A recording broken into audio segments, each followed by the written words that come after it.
Saudações, minha gente! Eu sempre me interessei por itens de militaria, principalmente uniformes militares aí usados ao longo das eras por vários países. Eu tenho mais acesso aos uniformes militares americanos, porque isso chega para mim de forma mais fácil. Eu até gostaria de ter acesso a uniformes de outros países também, mas o que eu posso conseguir agora mais facilmente são esses uniformes americanos.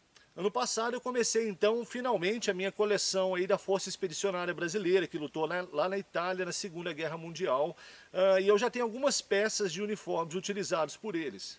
Eu tenho a jaqueta de campanha M41, eu tenho também uma camisa de serviço. Consegui agora as perneiras que eram comumente utilizadas aí pelos pracinhas brasileiros, ou por uma boa parte desses pracinhas brasileiros que lutaram lá no teatro europeu.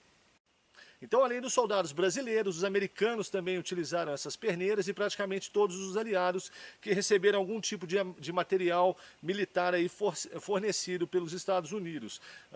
A gente pode perceber que o uso dessa perneira foi bastante comum em diversos conflitos, em diversas áreas de conflito aí ao longo da Segunda Guerra Mundial. E as perneiras de lona foram criadas em 1938 para substituírem as antigas bandagens que eram enroladas aí em torno da perna para serem utilizadas como perneira durante a Primeira Guerra Mundial. Tanto na Primeira Guerra Mundial com as faixas, quanto na Segunda Guerra Mundial com essa perneira de lona propriamente dito, os calçados que eram utilizados com elas eram de cano curto. As perneiras são feitas de um material de lona bastante macio. E elas possuem esses ilhoses aí em formato de gancho e os furos que permitem um cadastro e laçando a perneira como um todo, deixando ela bem firme e justa aí em torno da perna. Além disso, ela ainda tem uma outra fita que vai por baixo da sola com uma presilha lateral.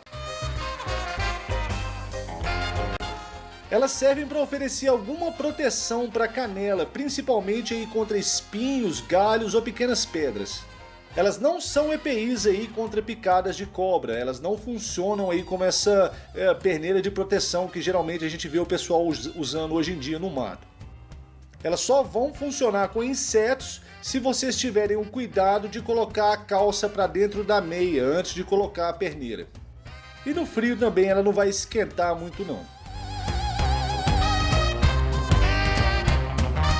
Eu sempre tive uma grande curiosidade em saber quão eficientemente esse equipamento funciona aí no mato. Dá para usar ele numa boa? A gente tem algum tipo de restrição? Quais que são as vantagens? Quais que são as desvantagens? Eu via que esse era um tipo de equipamento obrigatório aí para vários militares e eu me perguntava se de fato isso aí era tão bom quanto parecia ser.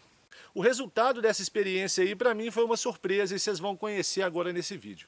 Vou falar um pouquinho das vantagens desse equipamento aqui. As perneiras vão funcionar mais ou menos como um coturno de lona, que são desejáveis se você estiver usando um calçado aí de cano curto, mais ou menos igual esse que eu estou vestindo aqui agora.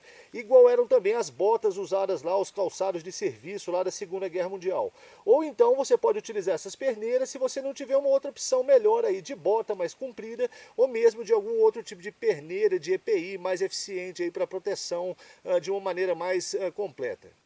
Elas também vão oferecer alguma proteção contra espinho, essa vegetação mais agressiva mesmo, igual galhos aí que possa haver na região, e vão oferecer também um pouquinho de firmeza para o tornozelo.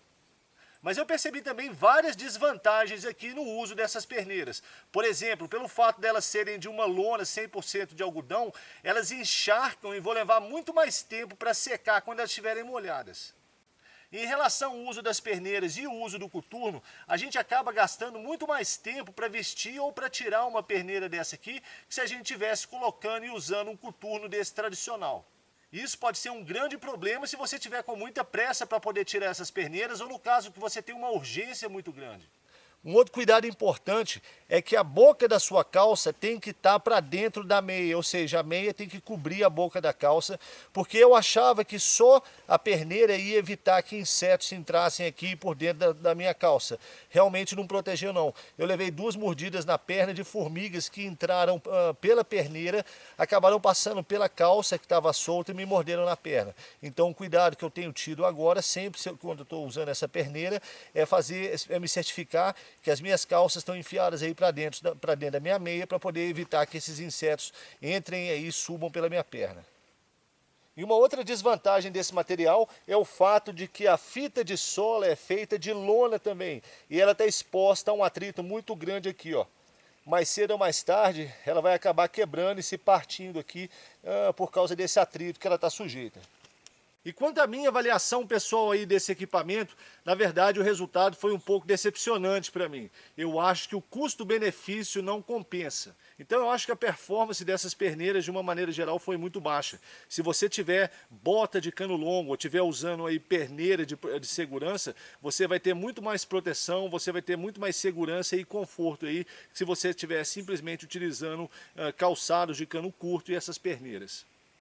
E pelo que eu pude perceber aí nas pesquisas que eu andei fazendo, as perneiras também não eram muito lá populares com as tropas que utilizavam elas não. Tanto é que logo no meio da guerra elas passaram a ser substituídas até um certo ponto por botas de cano mais longo ou por coturnos mesmo. No geral, então, eu acho que elas só vão valer mesmo aí como item para colecionador, para pessoas que, como eu falei, estão interessadas aí em uniformes da Segunda Guerra Mundial. Como equipamento aí prático para se usar no mato, realmente eu acho que não compensa, eu acho que não vale a pena não. Pessoal, se vocês curtiram esse vídeo, por favor não se esqueçam de apertar o botão de gostei aí embaixo e também de se inscreverem aqui no nosso canal para vocês continuarem recebendo notícias constantes e atualizadas do nosso trabalho mateiro. Aqui foi o Juliano Toniolo, a gente se vê no mato, minha gente, um grande abraço.